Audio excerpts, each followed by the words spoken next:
Welcome to Raising the Bar, the podcast that pulls back the curtain on the country's most successful leaders and how they elevate their business and their teams. Please welcome our host, Alison DePauli.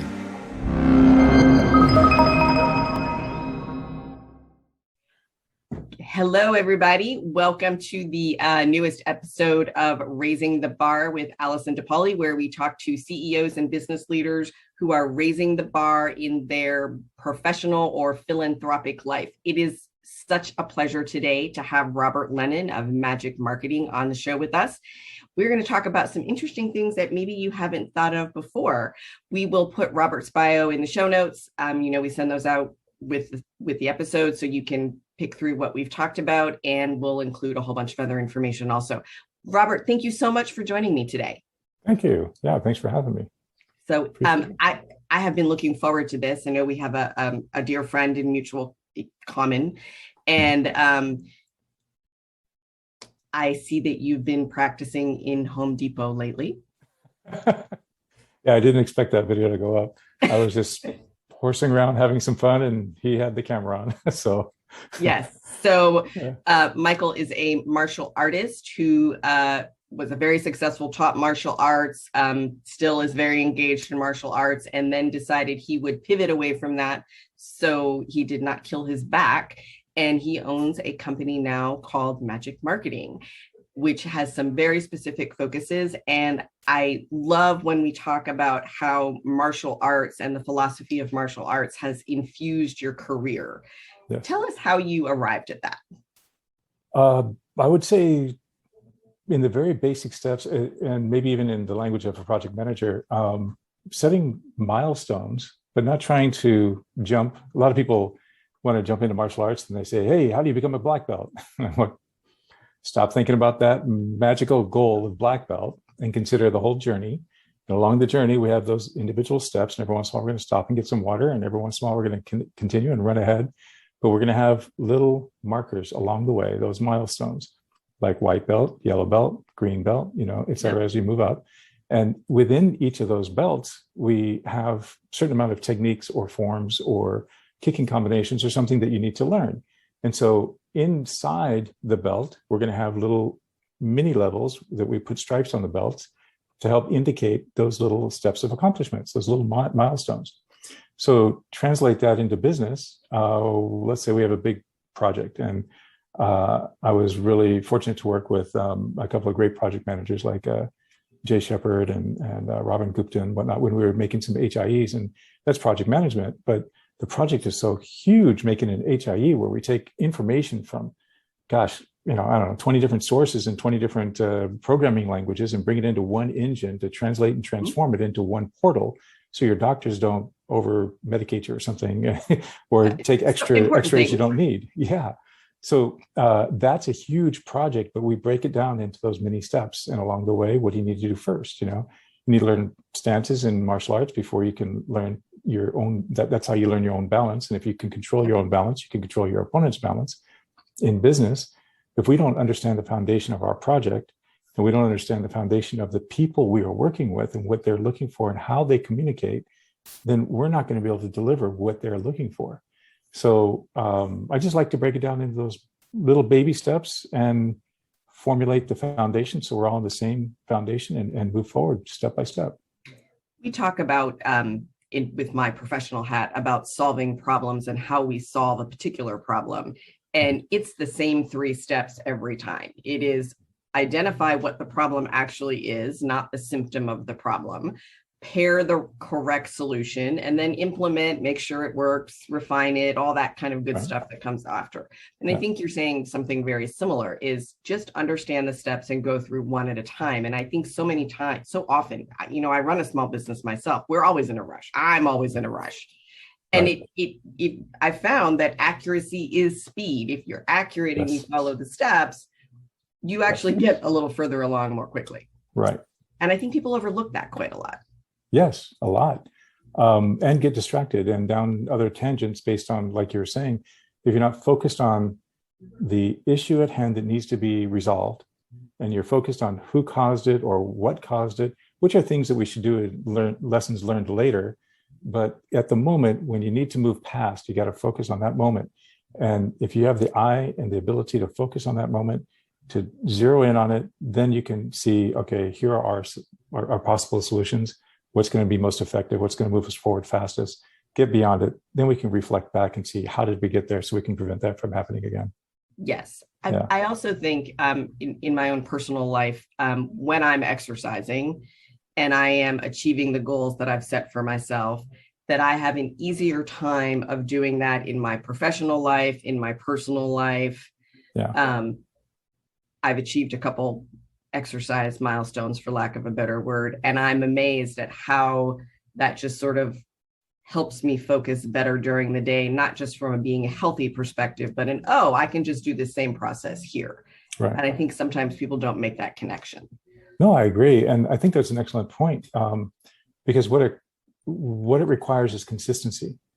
And so just like, again, I'm going to go back to martial arts. I do that all the time, so please bear with me. But I even know in myself, like in my younger years, I was training really hard and consistently. And I don't know, before I finished high school, I had won 50 first place trophies and, competitions and a national championship. And it's because of the level of intensity and consistency. Then throughout my whole career, I had to maintain a level of consistency, or the abilities start to fall off. And not what's the ability in the head, but the physical ability to accomplish what the head knows it needs to do. And so same thing in business and in any exercise, the consistency keeps us healthy, keeps us alert, keeps our mind working stronger and faster. And then in business, we apply that same consistency without laying off. I mean, it doesn't mean that we have to go, foot to the floorboard all the time, but, you want to keep a consistent, steady growth and be persistent and keep after it.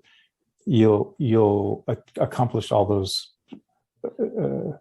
long-term goals and steps that you want in the process. Yes. And I think that managing energy is important. And I think we're so often focused on to-do lists, and I have these 19 things to do, and I find that personally draining. Yes. But when I can manage my energy effectively, like I know I'm great between about 7 and 3. At 4, maybe best not to ask me to think about anything. And then I often work later in the evening, but from about 4 to about 6, I may be in the office, but we're not doing things that require a lot of thought. Any of us in the office. Right. We all seem to work kind of the same way. So have you found that to be true as well? Absolutely. And kind of funny, similar. And because I used to train at least 4 hours a day, consistently for, a couple of decades at least, I developed a habit of, I would get up in the morning at 5:30. I'd start my first class at 6 a.m. I'd train with them at the same time, come back, get some food. I'd do a couple other morning classes and a lunch class. Then I would take a nap. I'd sleep for 90 minutes. It's my sleep cycle. And then I'd get up and I'd teach afternoon classes. And then I'd get up and then after those afternoon classes, I'd go and train again for myself, whether it was gymnastics or Hapkido, another martial art or something. And that habit of taking the nap, because I was, I guess physically pushing so hard, but also I'd get up early and then, I'd still train late. That nap has stayed in my life. I am jealous of the nap. Right. So, well, one of the advantages of, kind of working as an entrepreneur and on your own and, having these projects is that I can manage my time that way. So I get up, I work, and kind of like you say, around 3 o'clock, I'm like, okay, 90 minutes out. And my friends joke with me that it's called an 1190 because a friend of mine called it, he was teasing me too much about what, just sleep at night, but he called it a Lennon 90. And the 11 is what somebody heard. So it became an 1190. So at 3 p.m., 1190, and then get up and dinner, but then I'll continue to work in the evening quite a lot. Yes. It's just kind of funny. I don't nap as much as I used to, but I still do this quite often. Just don't tell anybody. Don't sound professional. Love to nap in the middle of the day. Yeah. I think it's so important to have a rest, right? Like you just can't, in the short term, you can go, but at some point you just need a little bit of time. Yeah. I walk around our building a lot in the middle of the day. just to get out and get a little bit of fresh air. We also talked a little bit earlier about managing your definition of success and how you define success in what kinds of people you work with and what kinds of projects you take on. Right. Tell us about that a little bit.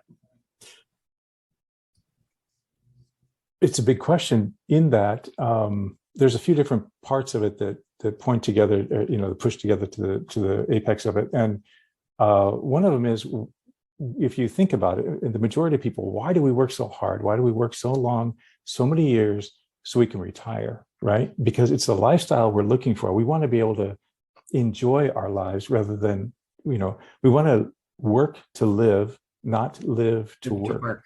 And I've worked with some Asian companies, and they work, they live so they can work. It's part of the mentality.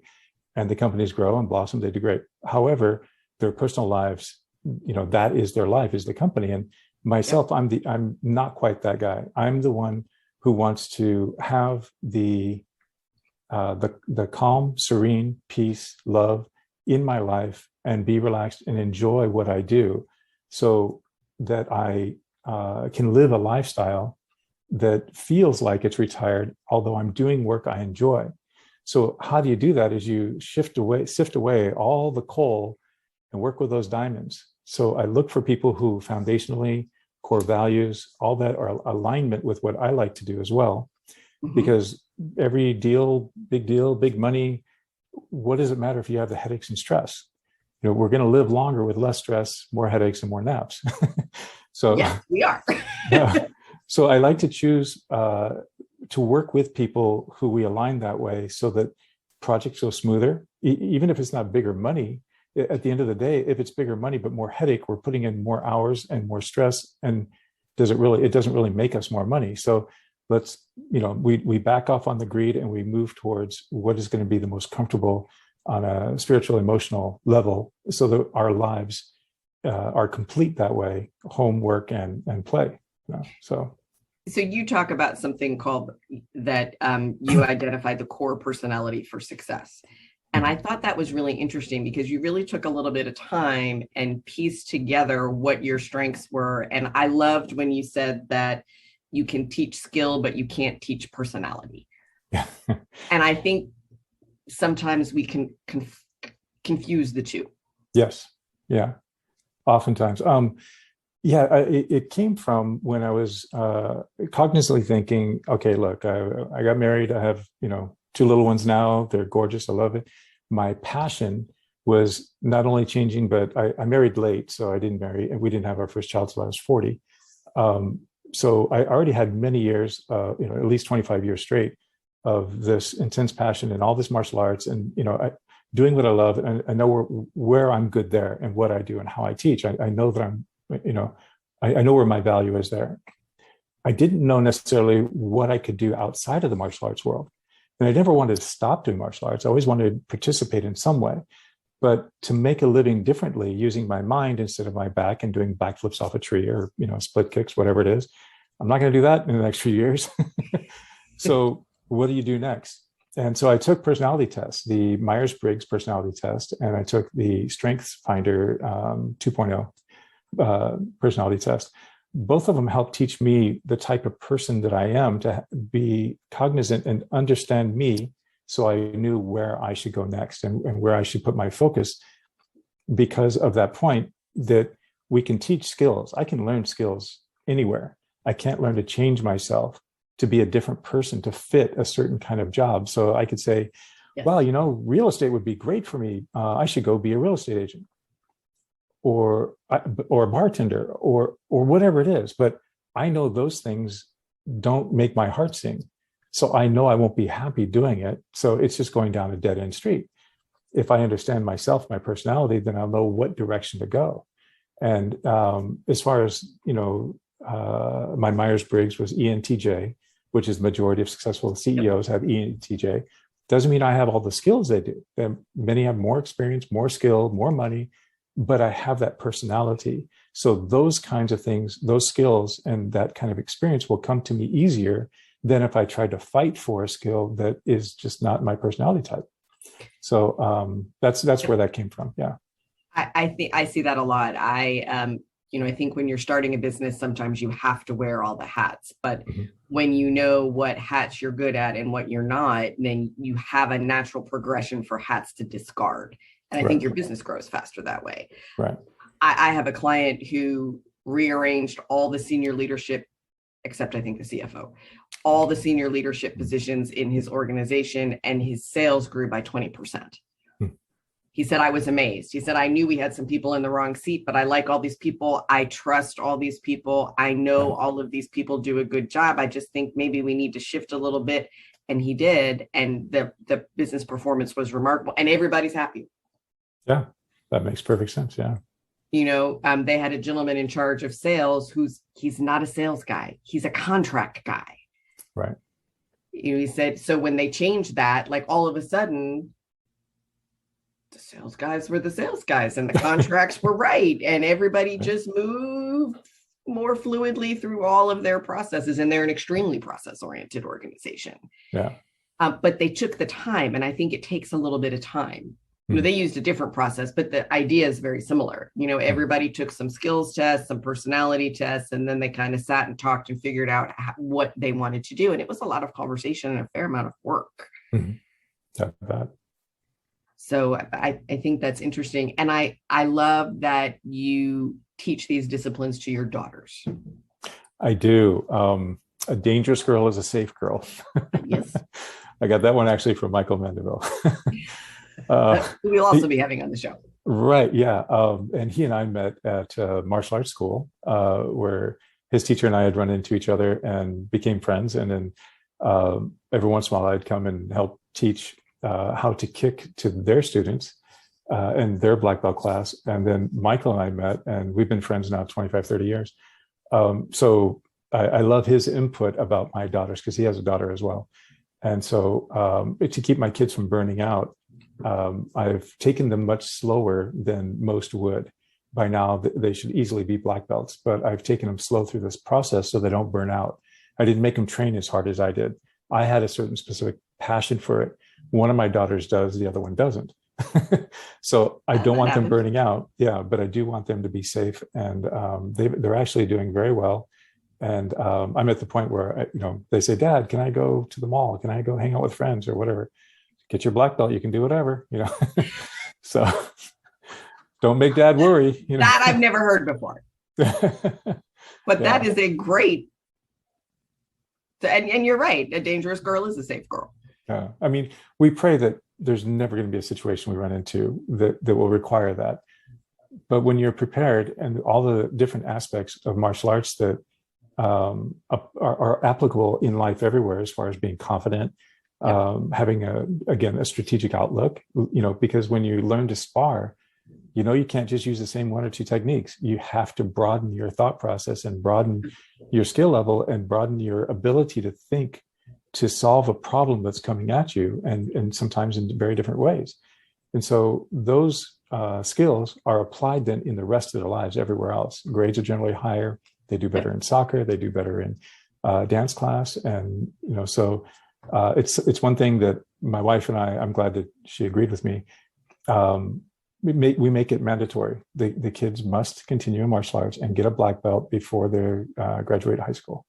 And they're right on track for that. So. Well, good. I love Mike Tyson has this quote. I think you might have heard it. Everybody has a plan until they get punched in the face. So true. And not that I would ever wish anybody to get punched in the face. Right. But I think you can get punched in the face quite figuratively and not always literally. And when you have those skills, then you can recover from being punched in the face. Yes. And I love that it's girls. Sorry, I am a little bit of a girl power person, but I love that you do that for your daughters. Oh, yeah.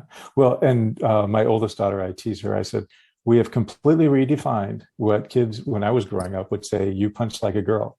My daughter will hurt somebody. She punches so hard. I'm so proud of her. Punches like a girl has a whole different definition. I think that's wonderful. All of those definitions should be flipped on their heads. Yeah. You have taken on quite a few adventures in the last year or so. Oh, yeah. Would you care to share any of those? Sure. We just got tired of having to be inside or be away from people or not be able to even go ride our bikes on the beach without wearing a mask or, we're in America, we enjoy those freedoms. So yes, we don't want to be cavalier. We want everybody to be safe and healthy and all that. But what is the best process for us for our family and our personality type, what's going to fit for us? And one day my wife said, you know what, let's just pack up everything, because material things are not so important to us. It's the health and emotional and love and peace in our family that's most important. And things were degrading a little bit because of the lockdowns, and it's not uncommon. We're definitely not an uncommon statistic in that. But when my wife said, let's just pack up, get an RV, and we'll throw out most of our stuff and put the rest in storage, and let's just hit the road. And I'm like, yeah, okay, let's go. And I was just so proud of her. But yeah, so we packed up. We're traveling in an RV now, all around America, and we've been skiing in Boise, Idaho, at Bogus Basin, and we've been to Sedona and Las Vegas and White Sands and Carlsbad. We toured the USS Wisconsin, the big battleship over in Norfolk, Virginia, and riverboat ride in Savannah. Oh my goodness, we're over 35 adventures at this point, so I can't name them all. But it was the best thing in the world. I have the kids write in their journal about every adventure, so they remember this. And my wife, she takes a picture or a video of every meal and every sneeze ever since the kids were little. So she's doing like a little mini YouTube channel on it. Okay. And it's just friends and family. We're not like trying to really blow it up or anything. Sure. It's just, it's really a journal, a living journal for us. Yeah, for the kids. And when they can show their grandkids, look what we did when we were little, So it's exciting and we're loving it, I think when your kids are the age of your kids, they change so much so quickly. And I think sometimes it's hard to see that on a day-to-day basis. But when you're looking at something even from 6 months ago, it's probably like, oh, they've grown. Yes. Or changed. Or, I was looking at my bonus child one day and I thought, oh my God, you're an adult. What happened? Yeah. I always think of her as a little girl, and she's not. She's a grown woman and a lovely one. But it was like, oh my gosh, when did that happen? Right. And I kind of go back and I look, I'm like, oh, look, here we go. Yeah. But I love that documentation and that just ability to go. And I think I did a fair amount of traveling when I was quite young with my own father. And I remember those things, and we still talk about those things. And I'm not a little girl. Right. But they're the most important connectors for us. And he was also deliberate. He taught me some different skills. He's not a martial artist. He's a sun lizard, but he, how to talk to people and take care of yourself and look out for yourself. And I use those skills my whole life. I think it's an incredible gift you've given your children. Oh yeah. Thank you. And they seem to be having a great time. We are. The girls. Okay, so our RV it's actually a fifth wheel. We wanted to be able to go park and then like take off in the 4-wheel drive and just see more things, whatever. So we didn't get the big Class A bus thing, which we were considering. But our RV then has like a little mini bath. It's a bedroom and a half bath for my wife and I. Then we have the central living area, and in the back is a bunk room. And then there's a full bath there too. So we have like if you can imagine a small New York 1.5 bath apartment, I mean, that's really what it feels like. And it's more space than you would think. And it's ample for what a person really needs, and my kids living in the bunk room together get along better now than they ever have. They're always hugging each other, saying what a wonderful sister they are. And that's so lovely. It's been great. Yeah. So what's next for you? Well, the RV has some repairs it's going under right now, and that'll be done soon. And so then we're going to be heading back. We wanted to do a full circle around America. So we'll be heading back, stopping and seeing some of my family in Iowa and Denver, seeing Mount Rushmore and Yellowstone. Then we'll go back into California and see some friends and family there. But I went to the Korean language school at the Defense Language Institute in Monterey, California. They have one of the most, that's where Canterbury Row is, and a very amazing aquarium. And so I wanted the kids to see, kind of where I went to college kind of thing. And there's some videos and adventures in that too. But then the Hearst Castle and LA, and then we'll wind up coming back and spending the winter in Florida where my mom is. So that's kind of what's next. And fortunately, if I have internet, I can work and we can do this at the same time, That'll be great. What would be your best piece of advice for anybody considering doing something like this? Because I think that there are more people that think about this than we realize. Yes. A couple of considerations. One is good news. Well, living in LA, our expenses, we cut our expenses almost in half. Sure. So right off the top, it's actually not such a difficult financial thing to do. But then make sure you have internet, because if you do still need to work and you can work remotely, there's a lot of travel nurses. There's a lot of people who do work online. The strong internet is really important to have and to consider ahead of time.